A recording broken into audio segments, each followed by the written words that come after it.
আসসালামু আলাইকুম। আমাদের এডিটের জন্য আমাদের ফর্মে যেহেতু সব ডাটা চলে আসছে এবং ভ্যালুগুলো সেট হয়ে আছে, এখন আমরা এই সেভ করা ভ্যালুগুলো আমরা ডাটাবেজে সেভ করব। কেমন? তো তার জন্য প্রথমে কি করতে হবে যে আমাদের ফর্ম সাবমিট করতে হবে। ফর্ম সাবমিটের সময় একটা অ্যাকশন পারফর্ম হবে, যেই অ্যাকশনটা আমি আগেই চেঞ্জ করে রেখেছিলাম, সেটা হলো যে কন্টেন্ট এডিট। হ্যাঁ, তো এইটা কপি করি। কপি করে কন্টেন্ট সেভের জায়গায় কন্টেন্ট এডিট, এগুলো সব ঠিক থাকবে। এইটা হবে যে কন্টেন্ট, এটা হয়ে যাবে আপডেট।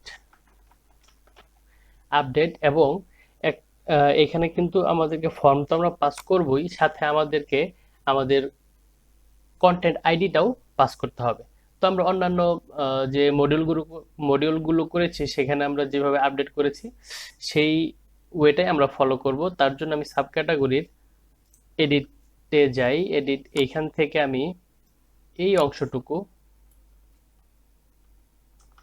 কপি করছি।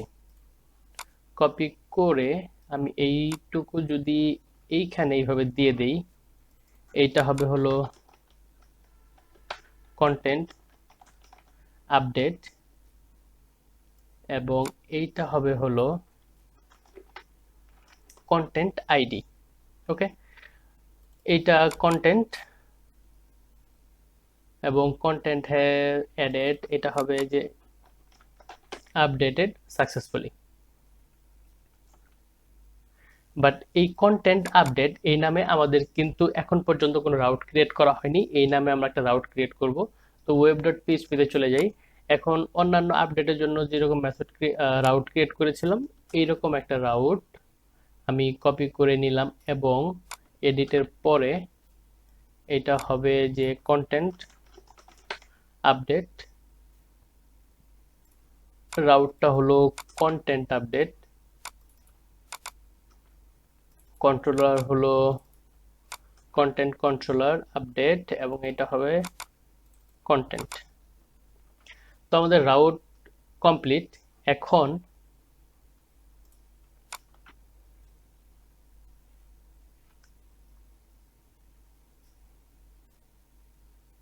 আমরা কন্টেন্ট কন্ট্রোলারের আপডেট মেথডে চলে যাব। কন্ট্রোল আপডেট মেথড, এইখানে আমরা একটা আইডি পাস করব, আইডি, এবং প্রথমেই ভ্যালিডেশন চেক করব। দিস আমি এখান থেকে কপি করে নিই। বেসিক্যালি এই কোডটুকুই আমাদের লাগবে, তো আমি সম্পূর্ণ কোডটুকু কপি করে নিলাম।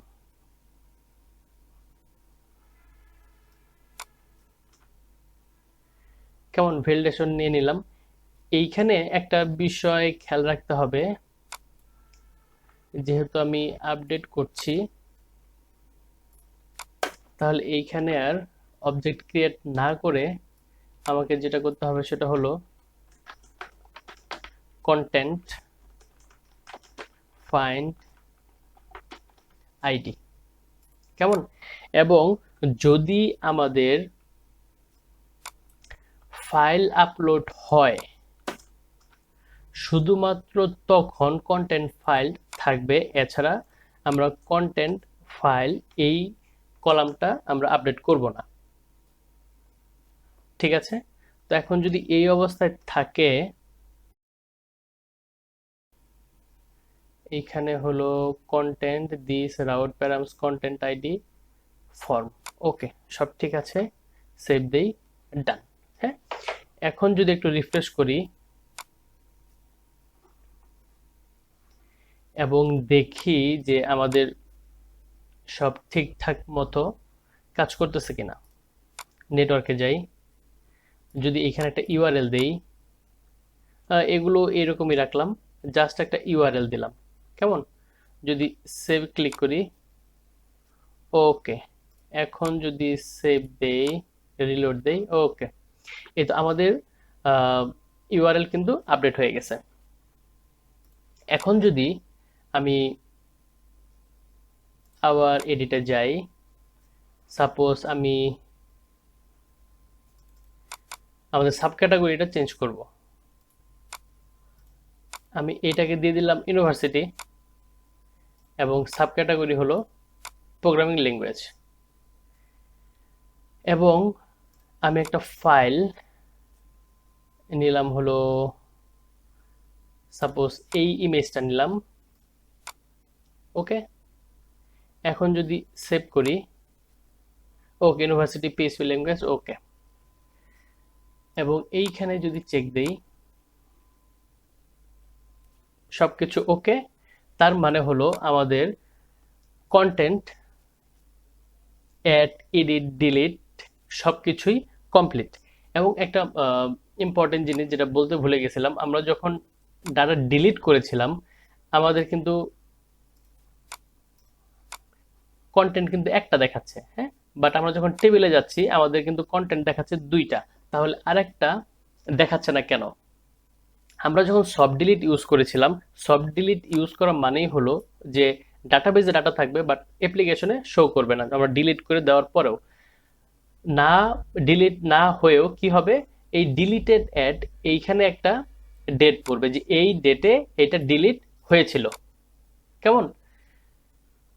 তো যখনই আমি এইখানে কোয়েরি করে ডাটা নিয়ে আসি তখন কোয়েরিটা হয় এরকম যে ডিলিটেড অ্যাডে কোনো এটা নাল আছে কিনা। যেগুলো ডিলিটেড অ্যাড নাল থাকে ওই ডাটাগুলোই কেবল আমরা এখানে দেখতে পাই, ঠিক আছে? এবং ডিলিটেড অ্যাড যেগুলো পড়ে যায় এগুলো আমরা দেখতে পাই না। এখন এই ডাটাগুলো ডিলিট করা যায়, তার জন্য ফোর্স ডিলিট বা এরকম কিছু একটা আছে, এই মুহূর্তে মনে নেই, এরকম ইউজ করতে হয়। কেমন? তো আমরা কন্টেন্টের কাজ শেষ করে ফেলেছি এবং নেক্সট টিউটোরিয়ালে আমরা আমাদের ড্যাশবোর্ড নিয়ে কাজ করব। ধন্যবাদ সবাইকে।